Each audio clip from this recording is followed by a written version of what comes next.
O desejado de todas as nações. Capítulo 68. No pátio. Este capítulo se baseia em João capítulo 12, versos 20 a 43. Ora, havia alguns gregos entre os que tinham subido a adorar no dia da festa.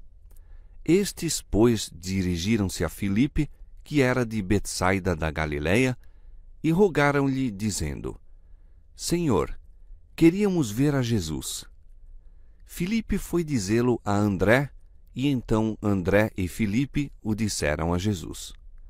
Por esse tempo, a obra de Jesus apresentava o aspecto de pungente derrota. Ele saíra vitorioso da contenda com os sacerdotes e fariseus, mas era evidente que nunca seria recebido por eles como o Messias. Chegara a separação final. Para seus discípulos, o caso parecia desesperado. Mas Cristo aproximava-se da consumação de sua obra. O grande acontecimento, de interesse não somente para a nação judaica, mas para o mundo inteiro, estava prestes a se realizar. Ao ouvir Cristo o ansioso pedido, queríamos ver a Jesus, ecoando o sequioso clamor do mundo, iluminou-se-lhe o semblante e disse: É chegada a hora em que o Filho do Homem há de ser glorificado. Na súplica dos gregos, viu ele um penhor dos resultados de seu grande sacrifício. Esses homens foram do Ocidente para encontrar o Salvador ao fim de sua vida, como os magos tinham vindo do Oriente ao começo. Ao tempo do nascimento de Cristo, os judeus estavam tão embebidos com as próprias ambições e planos que não sabiam de seu primeiro advento. Os magos de uma terra pagã foram à manjedoura com suas dádivas para adorar o Salvador. Assim, esses gregos, representando as nações, tribos e povos do mundo, foram ter com Jesus. Assim, o povo de todas as terras e de todos os séculos seria atraído pela cruz do Salvador. E assim, muitos virão do Oriente e do Ocidente e assentar-se-ão à mesa com Abraão, Isaque e Jacó no reino dos céus. Os gregos tinham ouvido falar da entrada triunfal de Cristo em Jerusalém. Alguns supuseram e propalaram que ele expulsara do templo os sacerdotes e principais e havia de tomar posse do trono de Davi, dominando como rei de Israel. Os gregos anelavam conhecer a verdade sobre a sua missão. Queríamos ver a Jesus, disseram eles. Seu desejo foi satisfeito. Ao receber a petição, achava-se Jesus naquela parte interna do templo da qual eram excluídos todos os que não fossem judeus, mas saiu ao pátio para receber os gregos, e teve com eles uma entrevista em pessoa.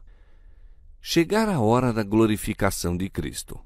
Ele se achava à sombra da cruz e o pedido dos gregos mostrou-lhe que o sacrifício que estava para fazer traria muitos filhos e filhas a Deus.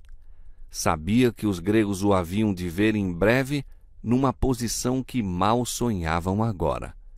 Vê-lo-iam colocado ao lado de Barrabás, ladrão e assassino, cuja liberdade seria preferida à do Filho de Deus. Ouviriam o povo, inspirado pelos sacerdotes e principais, fazer sua escolha. E à pergunta: que farei então de Jesus, chamado Cristo? A resposta dada: seja crucificado.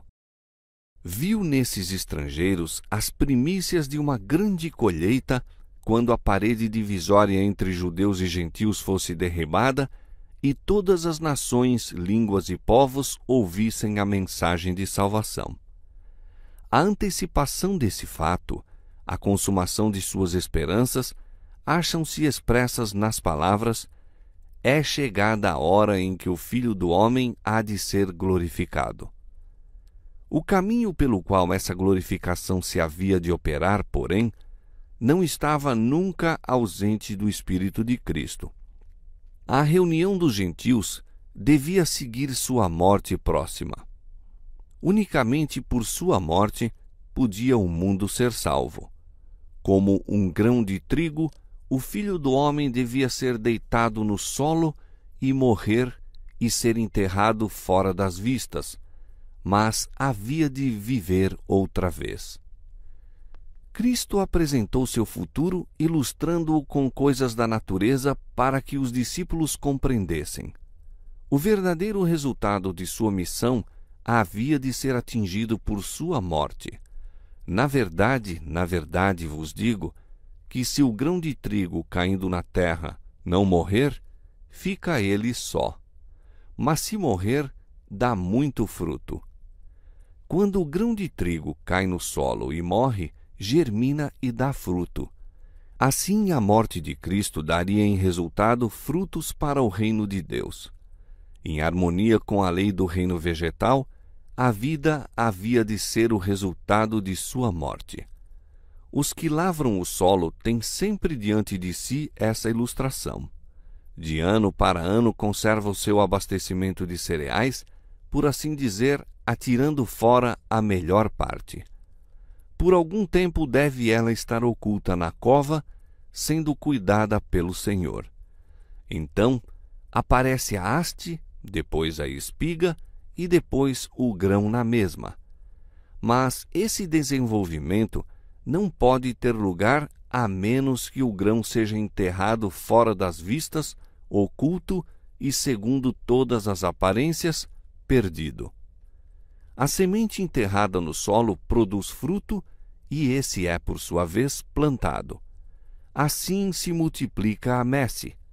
Da mesma maneira, a morte de Cristo na cruz do Calvário produzirá fruto para a vida eterna. A contemplação desse sacrifício será a glória dos que, como fruto do mesmo, viverão através dos séculos eternos. O grão de trigo que conserva a própria vida não produz frutos. Permanece sozinho. Cristo poderia, se preferisse, salvar-se da morte, mas fizesse-o e permaneceria só. Não poderia levar filhos e filhas a Deus. Unicamente entregando a própria vida, podia ele comunicar vida à humanidade. Só caindo no solo para morrer, se poderia tornar a semente daquela vasta colheita a grande multidão redimida para Deus dentre toda a nação e tribo e língua e povo. A esta verdade liga Cristo a lição de sacrifício que todos devem aprender. Quem ama a sua vida, perdê-la-á, e quem neste mundo aborrece a sua vida, guardá-la-á para a vida eterna. Todos quantos desejam produzir frutos como coobreiros de Cristo, devem cair primeiro no solo e morrer. A vida deve ser lançada na cova da necessidade do mundo. O amor próprio, o próprio interesse devem perecer. E a lei do sacrifício é a lei da conservação da vida. O lavrador conserva seus cereais lançando-os fora, por assim dizer. O mesmo quanto à vida humana. Dar é viver. A vida que há de ser conservada é a que se dá abundantemente em serviço para Deus e o homem. Aqueles que sacrificam a existência por amor de Cristo neste mundo, conservá-la-ão para a vida eterna.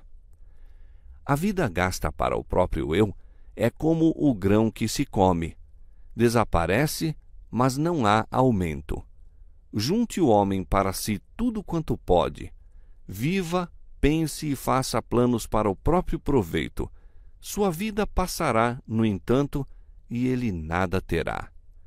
A lei do serviço do próprio eu é a lei da destruição de si mesmo. Se alguém me serve, disse Jesus, siga-me e onde eu estiver, ali estará também o meu servo. E se alguém me servir, meu Pai o honrará. Todos quantos carregam com Cristo a cruz do sacrifício, partilharão com ele de sua glória. A alegria de Cristo, em sua humilhação e dor, era que seus discípulos fossem glorificados com ele. Eles são o fruto de seu sacrifício, a formação neles de seu próprio caráter e espírito, eis sua recompensa, e será por toda a eternidade a sua alegria. Esta alegria, eles, os discípulos, partilharão com ele ao ser visto em outros corações e outras vidas o fruto de seus labores e sacrifícios. São coobreiros de Cristo, e o Pai os honrará como honra seu Filho. A mensagem dos gregos, prenunciando como fazia a reunião dos gentios, trouxe à mente de Jesus sua inteira missão. A obra da redenção passou por diante dele desde o tempo em que no céu foi elaborado o plano até a morte tão próxima agora. Uma misteriosa nuvem pareceu envolver o Filho de Deus. Sua sombra foi sentida pelos que o rodeavam. Ele quedou absorto em seus pensamentos. Rompeu por fim o silêncio com as dolorosas palavras: agora a minha alma está perturbada. E que direi eu? Pai, salva-me desta hora. Antecipadamente bebia Cristo o cálice da amargura. Sua humanidade recuava da hora do abandono, quando, segundo todas as aparências, seria desamparado pelo próprio Deus, quando todos o veriam castigado, ferido de Deus e aflito. Recuava de ser exposto publicamente, de ser tratado como o pior dos criminosos e da desonra e ignominiosa morte. Um pressentimento de seu conflito com os poderes das trevas, um sentimento do horrível fardo da transgressão humana e da ira do Pai por causa do pecado, fez com que o Espírito de Jesus desfalecesse, estampando-se-lhe no rosto o pavor da morte. Veio então a divina submissão à vontade do Pai. Mas, para isto vim a esta hora, disse: Pai, glorifica o teu nome. Unicamente mediante a morte de Cristo poderia ser vencido o reino de Satanás. Unicamente assim poderia ser o homem redimido e Deus glorificado. Jesus consentiu na agonia, aceitou o sacrifício. A majestade do céu consentiu em sofrer com o que levou sobre si o pecado. Pai, glorifica o teu nome, disse ele. Ao proferir Cristo estas palavras, veio da nuvem que lhe pairava sobre a cabeça a resposta: já o tenho glorificado e outra vez o glorificarei. Toda a vida de Cristo, da manjedoura ao tempo em que estas palavras foram proferidas, havia glorificado a Deus. E na provação que se avizinhava, seus sofrimentos divino-humanos haviam de, na verdade, glorificar o nome de seu Pai. Ao ser ouvida a voz, um clarão irrompeu da nuvem, circundando a Cristo, como se os braços do poder infinito se atirassem em torno dele, qual muralha de fogo. Com espanto e terror, contemplou o povo esta cena. Ninguém ousou falar. Lábios cerrados e respiração suspensa, quedaram todos olhos fixos em Jesus. Dado o testemunho do Pai, ergueu-se a nuvem, dispersando-se no céu. Por então cessara a comunhão visível entre o Pai e o Filho. Ora, a multidão que ali estava e que a tinha ouvido dizia que havia sido um trovão. Outros diziam: um anjo lhe falou. Mas os indagadores gregos viram a nuvem, ouviram a voz, compreenderam-lhe o sentido e discerniram na verdade a Cristo. Foi-lhes revelado como o enviado de Deus. A voz de Deus se fizera ouvir no batismo de Jesus, ao princípio de seu ministério, e outra vez no Monte da Transfiguração. Agora, ao fim desse ministério, era ouvida pela terceira vez por maior número de pessoas e sob circunstâncias especiais. Jesus acabara de proferir as mais solenes verdades a respeito da condição dos judeus. Fizera seu último apelo e pronunciara-lhes a condenação. Então pôs Deus o selo na missão de seu Filho. Reconheceu aquele a quem Israel rejeitara. Não veio esta voz por amor de mim, disse Jesus, mas por amor de vós. Era a prova suprema de sua messianidade, o sinal da parte do Pai de que Jesus falara a verdade e era o Filho de Deus. Agora é o juiz deste mundo, continuou Cristo. Agora será expulso o príncipe deste mundo. E eu, quando for levantado da terra, todos atrairei a mim. E dizia isto significando de que morte havia de morrer. Esta é a crise do mundo. Se me torno a propiciação pelos pecados dos homens, o mundo será iluminado. O domínio de Satanás sobre as almas dos homens será despedaçado. A desfigurada imagem de Deus será restaurada na humanidade e uma família de crentes santos herdará afinal o lar celestial. Este é o resultado da morte de Cristo. O Salvador perde-se na contemplação da cena de triunfo ante ele evocada. A cruz, a cruel e ignominiosa cruz, com todos os horrores que a cercam, ele a vê resplendente de glória. Mas a obra da redenção humana não resume tudo quanto é realizado pela cruz. O amor de Deus manifesta-se ao universo. São refutadas as acusações que Satanás fez contra Deus. O príncipe deste mundo é expulso. É para sempre removida a mancha que ele atirou sobre o céu. Os anjos, da mesma maneira que os homens, são atraídos para o Redentor. E eu, quando for levantado da terra, disse, todos atrairei a mim.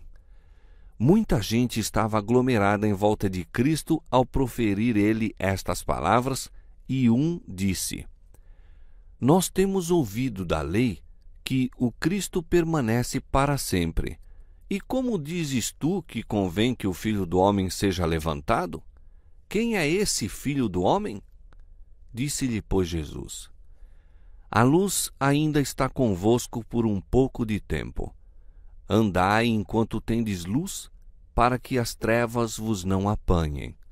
Pois quem anda nas trevas não sabe para onde vai. Enquanto tendes luz, crede na luz, para que sejais filhos da luz. E ainda que tinha feito tantos sinais diante deles, não criam nele. Eles perguntaram uma vez ao Salvador, que sinal, pois, fazes tu, para que o vejamos e creiamos em ti? Inúmeros sinais haviam sido dados, mas eles fecharam os olhos e endureceram o coração. Agora que o próprio Pai falara, e não podiam mais pedir sinais, recusaram ainda crer. Apesar de tudo, até muitos dos principais creram nele, mas não o confessaram por causa dos fariseus, para não serem expulsos da sinagoga. Amavam mais o louvor dos homens do que a aprovação de Deus. Para se livrarem de censura e vergonha, negaram a Cristo e rejeitaram a oferta da vida eterna. E quantos, através de todos os séculos, têm feito assim? A estes se aplicam todas as palavras de advertência dadas por Cristo. Quem ama a sua vida, perdê-la-á. Quem me rejeitar a mim, disse Jesus, e não receber as minhas palavras, já tem quem o julgue. A palavra que tenho pregado, essa o há de julgar no último dia. Ai dos que não conheceram o tempo de sua visitação. Lenta e dolorosamente, deixou Cristo para sempre os limites do templo.